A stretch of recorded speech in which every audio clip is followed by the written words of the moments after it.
नमस्कार दोस्तों, एक और वीडियो में आपका स्वागत है। इस वीडियो में हम साधारण ब्याज के क्वेश्चन सॉल्व करेंगे। तो चलिए वीडियो को शुरू करते हैं।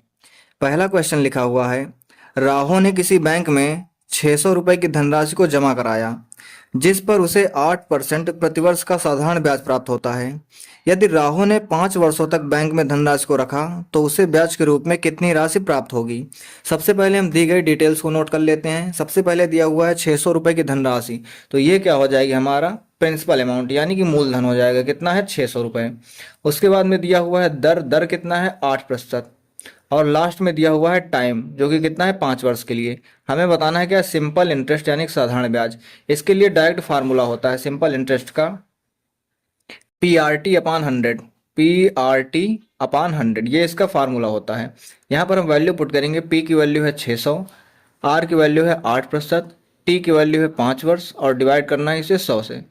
हम इसे मल्टीप्लाई कर दे रहे हैं और डिवाइड भी कर दे रहे हैं, जो जैसे भी कटता है। इसको काटेंगे 2 जीरो कट जाएंगे। अब इसको मल्टीप्लाई करेंगे तो ये हो जाएगा 8×5 = 40। 4 से 6 को मल्टीप्लाई करेंगे हो जाएगा 24 और आगे ये एक जीरो आ जाएगा। तो 240 रुपये क्या हो जाएगा, हमारा आंसर हो जाएगा। ब्याज के रूप में कितने मिलेंगे 5 वर्षों बाद, 240 रुपये। दूसरा क्वेश्चन देखते हैं। लिखा हुआ है 8% प्रतिवर्ष साधारण ब्याज की दर पर निवेशित कोई धनराशि 2 वर्ष 9 महीने में 732 हो जाती है। निवेशित की गई धनराशि कितनी थी। तो सबसे पहले दिया हुआ है 8% ब्याज की दर, तो इसे हम लिखेंगे रेट कितना दिया हुआ है, 8%। आगे टाइम लिखा हुआ है 2 वर्ष 9 महीने। टाइम लिखा गया है 2 वर्ष और 9 महीने। इसको एक बार हम देख लेते हैं क्या लिखेंगे। 2 वर्ष 9 महीने के 2 वर्ष को हम लिख सकते हैं 24 मंथ और 9 महीने को हो जाएगा 9 महीने। इतने टोटल मंथ आ जाएंगे। इसको अगर ऐड करेंगे तो कितना हो जाएगा, 33 मंथ। 33 मंथ को अगर हम 12 से डिवाइड कर देंगे तो ये इतना ईयर आ जाएगा। यानी कि यहाँ 2 वर्ष और 9 महीने का मतलब कितना हो जाएगा, 33/12 वर्ष, ये आ जाएगा। आगे लिखा हुआ है टोटल अमाउंट कितना हो जाता है, 732 रुपये। ये जो टोटल अमाउंट होता है ये क्या होता है, मूलधन और ब्याज दोनों को मिला करके होता है। अब एक चीज ध्यान से समझना, जो मूलधन होता है ये चीज हमेशा अपने आप में 100% होती है। और जो एसआई होता है, एसआई का मतलब जो ब्याज होता है, ये क्या होता है, ब्याज होता है हमेशा RT%।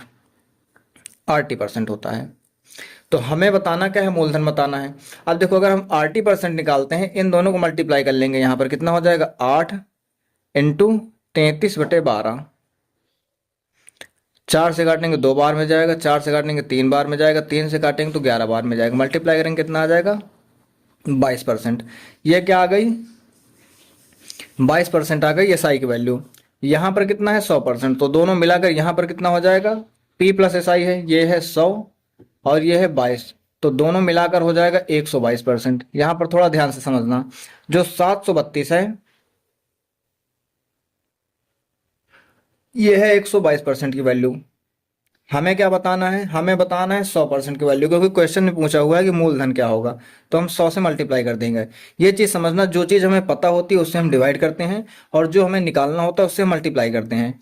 इसको अगर कैलकुलेट करेंगे तो कितनी बार में जाएगा, ये 6 बार में ये पूरा कट जाएगा। इसको मल्टीप्लाई करेंगे तो कितना आ जाएगा, 600 रुपये। इसका मतलब जो हमारा मूलधन होगा वो कितना आ जाएगा, 600 रुपये। यही हमारे क्वेश्चन का आंसर होगा। तीसरा क्वेश्चन देखते हैं। रवि ने एक बैंक से 8% वार्षिक साधारण ब्याज की दर से ऋण लिया। 5 वर्ष के बाद उसे इस अवधि के लिए ब्याज के रूप में 6400 रुपये का भुगतान करना पड़ा। रवि द्वारा उधार लिया गया मूलधन ज्ञात कीजिए। तो सबसे पहले दर दी हुई है, कितना है, 8% है। तो हम ये रेट लिख लेंगे, कितना हो जाएगा, 8% हो जाएगा। इसके बाद में टाइम दिया हुआ है 5 वर्ष के लिए, यानी कि टाइम क्या हो जाएगा, ये 5 साल हो जाएगा। और लिखा हुआ है कि ब्याज के रूप में 6400 रुपये का भुगतान करना पड़ा। तो एसआई कितना है, 6400 रुपये। अब क्वेश्चन में पूछा गया कि हमें बताना है कि उसने उधार कितना लिया था, यानी कि मूलधन बताना है। मूलधन क्या हो जाएगा, P बताना है हमें। तो P हमने अभी बताया था पिछले क्वेश्चन में कि जो होता है ये हमेशा कितना होता है, 100%। और जो एसआई होता है ये कितना होता है, RT%। यहाँ से हम इसकी वैल्यू अगर निकालेंगे तो R और T कितना है, ये 5 साल है, ये 8 है। तो मल्टीप्लाई कर देंगे तो कितना आ जाएगा, 40%। यहाँ पे अगर हम 40 रखेंगे, 8 रखेंगे और 5 रखेंगे तो मल्टीप्लाई करने पर हो जाएगा 40%। अब देखो क्वेश्चन में दिया हुआ है कि 6400 जो है वो 40% की वैल्यू है। 6400 जो है ये कितने की वैल्यू है, 40% की वैल्यू है। हमें मूलधन बताना है, मतलब हमें बताना कितना है 100%। जो चीज़ पता है उससे डिवाइड करेंगे, जो हमें निकालना है उससे मल्टीप्लाई करेंगे। अब इसको कैलकुलेट कर लेंगे, जीरो से एक जीरो जाएगा, 4 से इसको काटेंगे तो कितनी बार बजाएगा, 16 चौको 64, 3 जीरो हो जाएंगे तो इसका आंसर कितना आ जाएगा, 16,000 रुपये। ये आ जाएगी मूलधन की वैल्यू, यही इस क्वेश्चन का आंसर हो जाएगा। चौथा क्वेश्चन देखते हैं। लिखा हुआ है एक व्यक्ति 12% वार्षिक साधारण ब्याज अर्जित करने हेतु 5,000 की राशि को 5 वर्ष के लिए अपने बैंक खाते में जमा करता है। तो इसमें दर दी हुई है, रेट कितना है, 12%। दर दी हुई है 12%, और राशि यानी कि मूलधन कितना है, 5,000 रुपये। पी जो हो जाएगा वो कितना हो जाएगा, 5,000 रुपये। और इसके बाद में दिया हुआ है टाइम कितना है, 5 वर्ष के लिए। तो टाइम दिया हुआ है 5 वर्ष के लिए, 5 ईयर। हमें बताना है कि 5 वर्ष बाद उसे मिलने वाला मिश्र धन कितना होगा। तो यहाँ पर टोटल अमाउंट हमें बताना ए, जो कि होता क्या है, पी प्लस एस आई। ये चीज़ हमें निकालना है। तो यहाँ पर हमें पी दिया हुआ है, हम पहले एस आई निकाल लेंगे तो उससे हमें ये पता चल जाएगा। तो एस आई निकालने का फार्मूला मैंने पहले क्वेश्चन में बताया था, वो क्या होता है, पी आर टी अपॉन 100। जब तीनों चीज़ें दी हुई हैं तो हम इस फार्मूले को लगा देंगे। तो यहाँ पर रखेंगे पी की वैल्यू है 5,000, आर की वैल्यू है 12%, और टाइम कितना है 5 साल। डिवाइड कर देंगे इसको 100 से, 2 जीरो से 2 जीरो कैंसिल हो जाएगा। ये हो जाएगा 12 पंचे, इसको मल्टीप्लाई करेंगे तो 60 हो जाएगा। 6 पंचे कितना हो जाएगा, 30 हो जाएगा। आगे ये 2 जीरो लिख देंगे तो कितना हो जाएगा, 3,000 रुपये। ये क्या हो गया, सिंपल इंटरेस्ट हो गया। हमें बताना था क्या, पी प्लस एस आई। तो पी की वैल्यू कितनी है यहाँ पर, 5,000, और प्लस ये एस आई कितना आ गया हमारा, सिंपल इंटरेस्ट 3,000 आ गया। तो टोटल मिलाकर अमाउंट कितना हो जाएगा, 8,000 रुपये। इसका मतलब 5 वर्ष बाद कितने रुपए मिलने वाले हैं, तो 5 वर्ष बाद 8,000 रुपये मिलेंगे। ये इस क्वेश्चन का आंसर हो जाएगा। लास्ट क्वेश्चन देखते हैं। लिखा हुआ है कविता ने 4,000 की एक धनराशि को 6.25% वार्षिक साधारण ब्याज की दर पर 2 वर्ष के लिए बैंक में जमा किया। तो मूलधन दिया हुआ है, इसमें कितना दिया हुआ है, 4,000 रुपये। तो पी हो जाएगा कितना, 4,000 रुपये।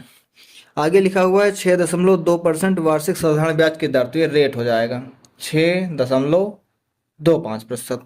टाइम दिया हुआ है 2 साल के लिए, तो ये टाइम हो जाएगा कितना, 2 वर्ष। हमें बताना क्या है कि 2 वर्ष की अवधि के बाद कविता को प्राप्त होने वाला मिश्र धन कितना है, यानी कि सेम पिछले क्वेश्चन के जैसे हमें बताना है टोटल अमाउंट, वो कितना होता है, पी प्लस एस आई। अब हमें यहाँ पर पी पता है, सिंपल इंटरेस्ट हमें निकालना है, तो वो हम कैसे निकालेंगे, उसके लिए डायरेक्ट फार्मूला है P R T upon 100। P की वैल्यू है 4,000, आर की वैल्यू है 6.25, तो इसको हम लिख सकते हैं 625/100 इंटू टाइम कितना है, 2 साल, और डिवाइड में लिखना होता है 100। ये 100 जो है उसमें हमने दशमलव हटाया इसलिए 100 लिखा है, और ये फार्मूले वाला 100 है। यहाँ से 2 जीरो से ये 2 जीरो कट जाएंगे, 1 जीरो से 1 जीरो कट जाएगा। अब इसको काटने हैं, अगर 2 से काटेंगे तो ये 5 बार में जाएगा, 5 से इसको काटेंगे तो कितने बार में जाएगा, ये 5 से काटेंगे तो 5 एकम 5, 1 बचा 12, 5 दूनी 10, 2 बचा 25, 5 पंचे 125। अब 125 को अगर 4 से मल्टीप्लाई करेंगे तो कितना आ जाएगा, 500 आ जाएगा। 500 रुपये क्या हुआ, ब्याज हो गया। हमें बताना क्या था, मिश्र धन बताना था। तो 4,000 प्लस 500 कितना हो जाएगा, 4,500 रुपये। यह इस क्वेश्चन का आंसर हो जाएगा।